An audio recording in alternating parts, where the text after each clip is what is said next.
Hey, Verified News community, Brittany Harlow here, lead journalist, director of Verified News Network, VNN, headquartered in Tulsa, Oklahoma. Thank you for joining us for another VNN Live. We're streaming on YouTube like we try to do every Wednesday night, 8 p.m. CT. We got our TikTok there also going live, so they are kind of seeing the behind the scenes of what's going on right now. I'm going to go ahead and jump right into it. We had a crazy, disappointing week as far as justice and coverage of our April Wilkens case. That is pretty much the main thing we're going to be talking about in our brief live that we have tonight. First off, just be a part of the conversation. This has been a real engaging and topic that I'm really hoping will engage the whole nation. If you are outside of Oklahoma and you hear about this case, please share it anyway, because there is a lot of injustice for women that is happening right now in the state of Oklahoma. And it's so crazy that everything, hello, thank you for joining us on TikTok. So crazy everything that has been going on in Oklahoma. And I'm going to tell you these things and you're going to think that it's not true, or that I'm making it up, or that I'm missing some facts or something like that. But this is the facts of the case, the evidence of the case. This is the real life story of this woman. But please subscribe. VerifiedNews.network is our website. That's where you can subscribe to our email list. You can head to our YouTube channel and see this live stream and subscribe to our YouTube channel so that you get these updates along with the stories. We just posted the first in a 3-part series about this April Wilkens case.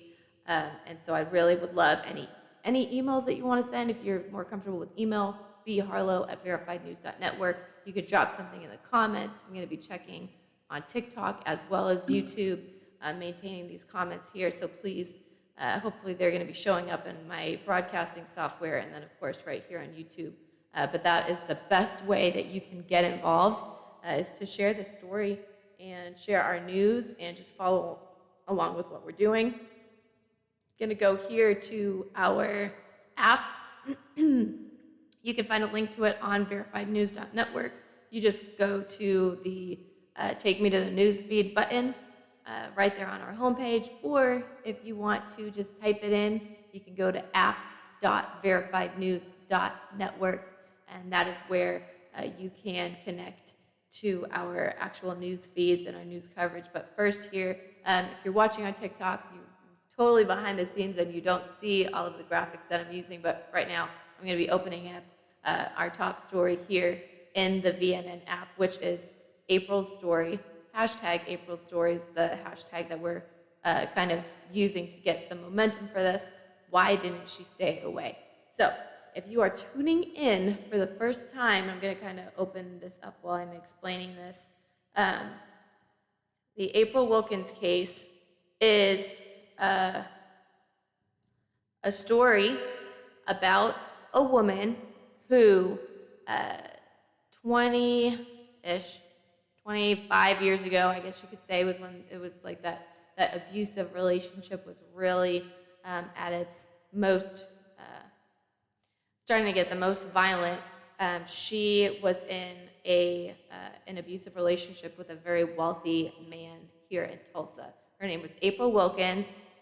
She was, I would say, mid-20s, I believe, because she's been in prison now for almost as long as she's been alive. And at the time that this all went down. But she got involved with a man named Terry Carlton, who she would soon discover was the son of Don Carlton of Don Carlton Honda here in Tulsa. And so that is a huge chain car dealerships and a millionaire family. And so she got involved with this person, and after they became engaged, he started being very abusive, starting, of course, with the verbal and psychological abuse, and then it turned violent. And so a little over 2 years, I believe, is how long their relationship lasted. I'm going to pop back to myself for a second while I'm kind of giving you the gist of this story. And so, um, he, at one end, he treated her very well. She didn't come from a lot of money. He obviously had a lot of money, so he treated her like a princess, is how she has described it to me. Spent a lot of money on her, and took her on trips, took her on vacations, but he was also abusing her, right? He was also treating her very poorly. He started beating her, admitted on tape to raping her, had multiple protective orders filed against him. And then she, finally was like, all right, enough is enough. This relationship is totally over. I'm not going back to you anymore. But he continued to essentially terrorize her for a couple of months, breaking into her house, trashing her house, destroying her locks, cutting her phone lines, kicking in her doors, taking her guns, her weapons, the ways that she could defend herself.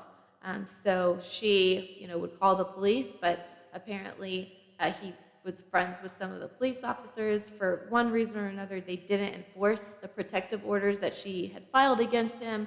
One of the last times that, calling about the abuse, the police came and actually took her to a mental hospital to treat her for delusions, because she, they is saying that, oh, someone is trying to break into my house, but when the police got there, they were never there. But he was arrested outside of her house with a loaded gun, and at the time they found a police scanner in there, and they knew that the reason why she he wasn't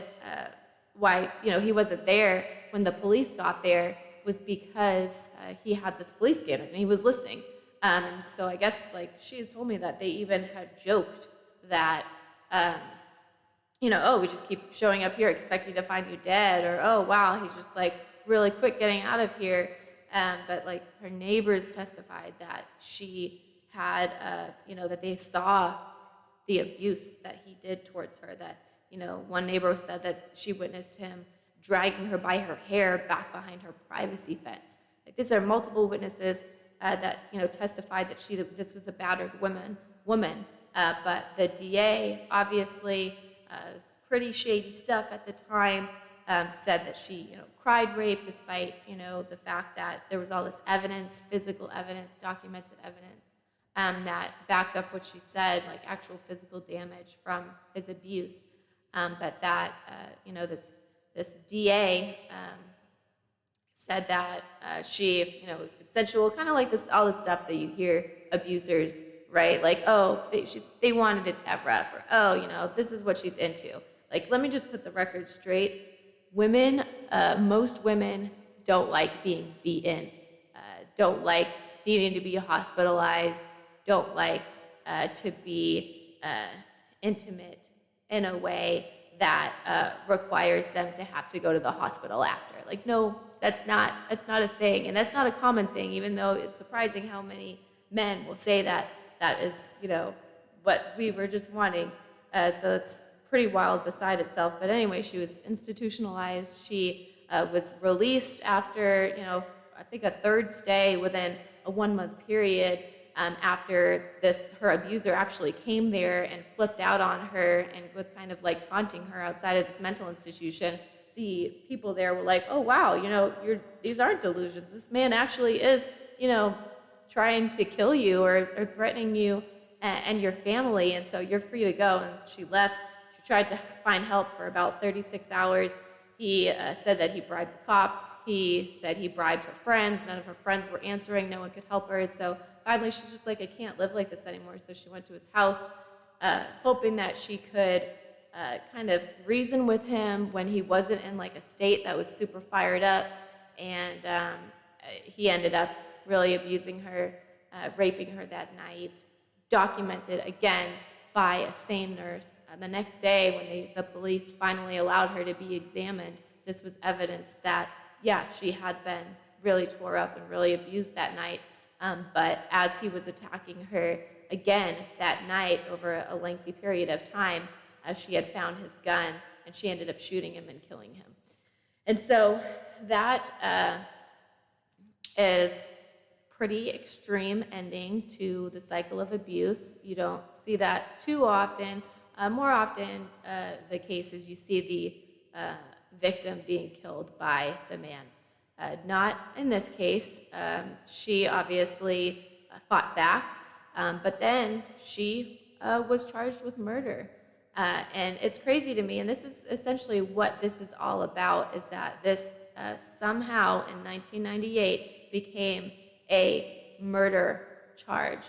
And that's it. Like, there was no manslaughter, and she's actually filed, after she was sentenced to life in prison, and that's why she's been in prison for almost 24 years for killing her abuser, is because this jury trial found her guilty of murder with no, there was no option for a manslaughter charge, which is, a big problem with the case.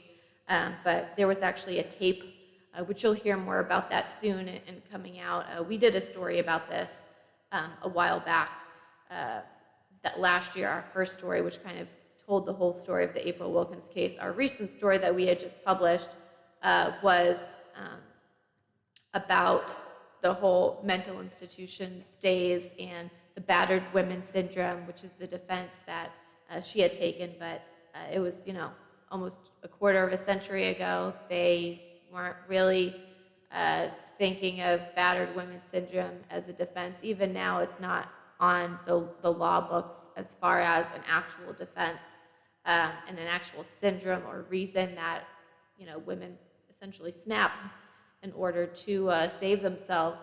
And so that case was, she appealed it, that the tape where he admitted to abusing her and raping her never made it in. So she appealed it, saying that, she didn't feel like that there was a whole bunch of stuff that was wrong with this case, and how how the justice system failed her through that trial process. But she appealed it. They said no.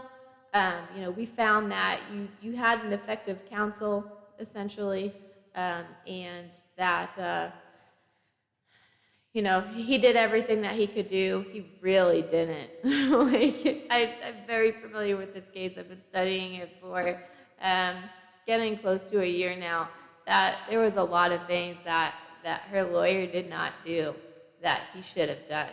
And of course, you got the DA, who is elected by the people that, people are supposed to trust.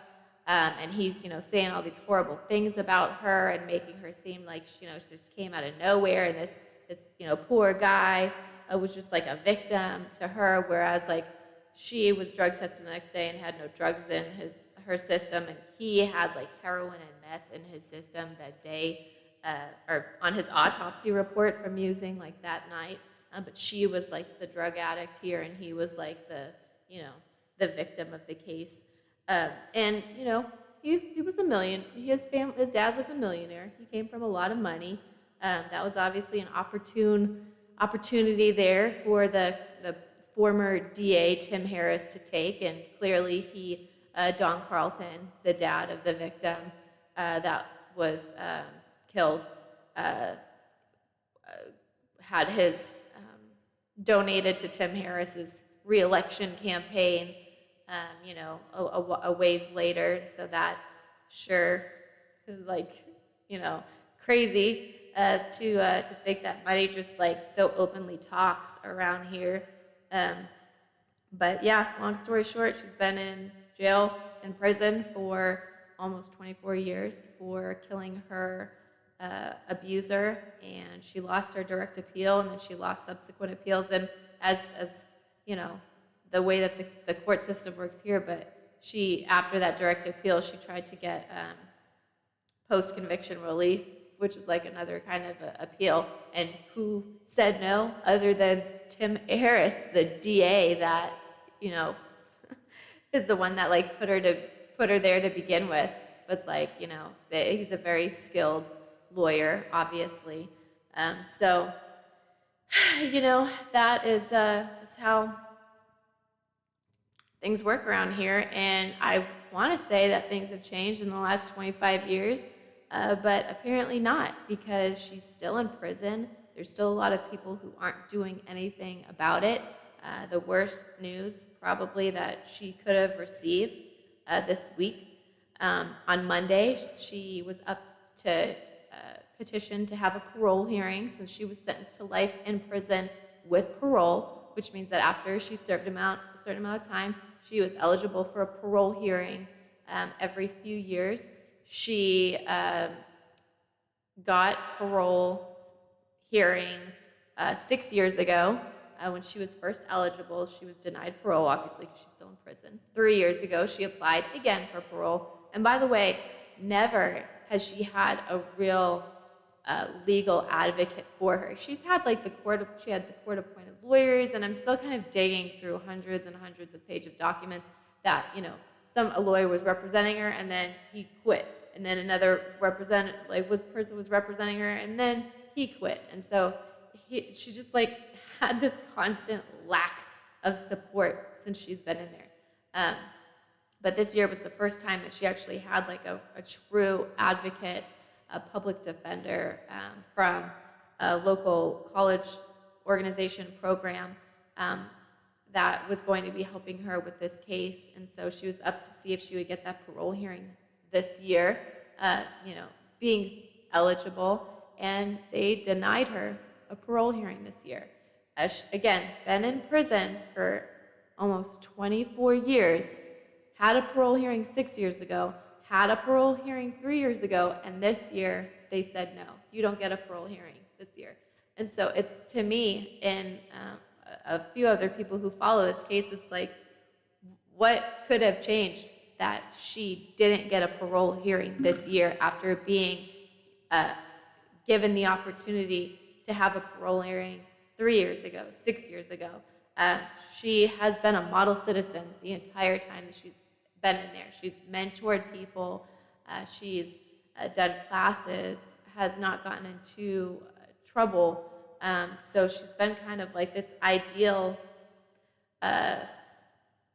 inmate that is, just sitting in prison for 24 years. That's your taxpayer dollars paying for women like April Wilkens to be sitting in prison for their entire lives for killing their abusers after police did nothing to enforce the protective orders that she filed against her abusers.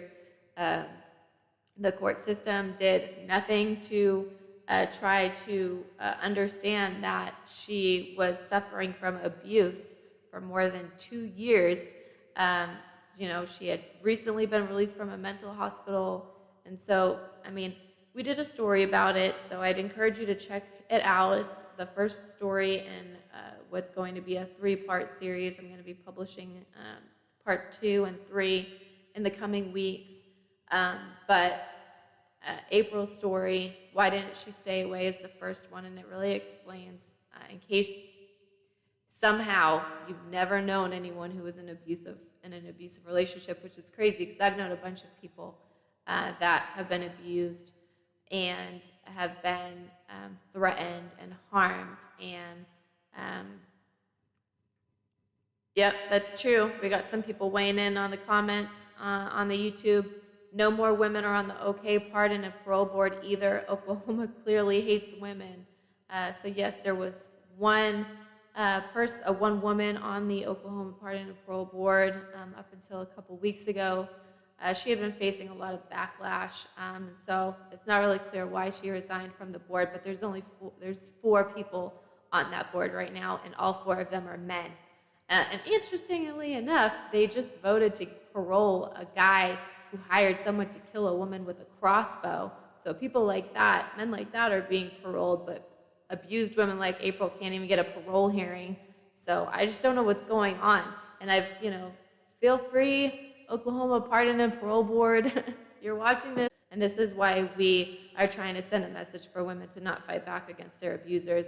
Like, I'm all ears as far as like wanting to understand why that's such a thing here. But yeah, so that is the update. Unfortunately, I did get a letter. I correspond with April. Obviously, I've been working on her case for several months now with different reporting that we've done and following along. Really thought she was going to get a parole hearing in May, but obviously, unfortunately, she's not going to be getting that this year. I don't think that the parole board reversed their no's. They were probably finalized today. But She has a couple other things other than hopefully getting coverage about this case. Again, April Wilkens in Oklahoma, look up the case, look up our coverage, look up previous coverage, in prison right now, 24 years later, for killing her abuser, and no one is doing anything about it. So I'm going to read this letter that April sent me from prison, um, and about kind of how she found out or what she was thinking after this case. I had written her, telling that I was very sorry that I heard that she did not get the opportunity for a parole hearing this year. And I said that I wanted to go visit her. I have not been able to see her. We tried to do an on-camera interview, and it was denied by the Department of Corrections. But she said, thank you so much. What a crushing disappointment, cold and cruel, especially disheartening that the 2 ministers voted no. So 2 ministers on the Oklahoma Pardon and Parole Board, and both of them voted no to not give her a parole hearing this year, despite getting the opportunity for a parole hearing the last 2 times she applied. No mercy, no grace. It's appalling to me how hard the state continues to be on women, so uncivilized. Even still, God is in control and will ultimately work everything out for the good.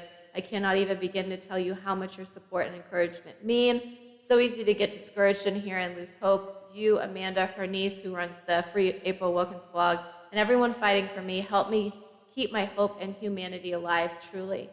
Please continue to keep in touch. It really helps a lot, and I would love to visit with you. I believe visiting applications are available online at the Oklahoma Department of Corrections. Send you one in the mail. Thank you for everything. But you can hear her say that it really means a lot to her to have support. So you can write to her. You can find her information online. I am going to let you guys know that I am sincerely trying very hard.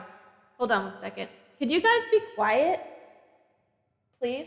Or go in the other room? Thank you, because I can hear you through my headphones. Had to get a little quiet on the set. It's pretty distracting.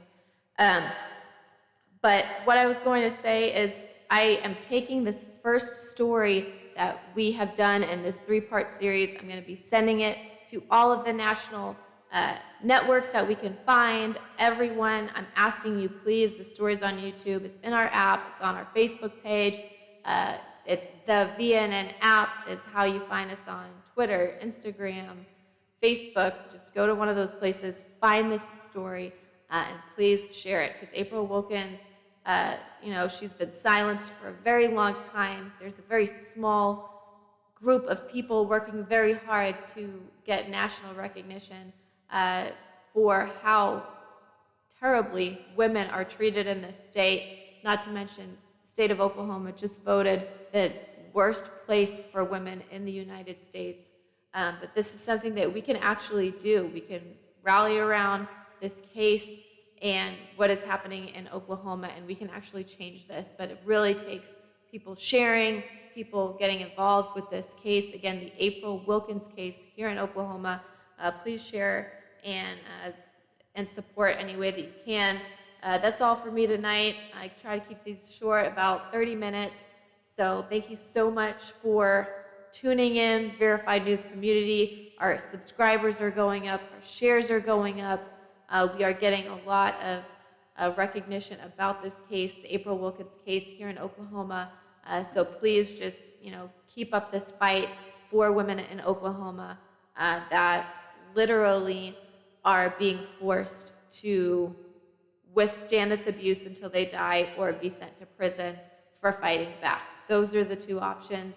In the coming weeks, I have a story with Amanda, her niece, who started this Free April Wilkens blog, which is how we got on board. And then our story after that will be actually with the lawmakers, maybe even April's lawyer, because he hasn't given up on that case yet, and we haven't either.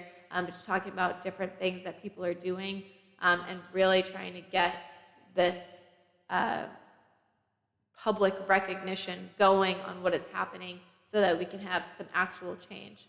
But thank you guys so much. Again, I'm Brittany Harlow for VNN, VNN Live. We try to do this every Wednesday night, 8 p.m. Subscribe, like. You can go to our website. I'm going to throw it up on here in a minute of where you can actually go to subscribe.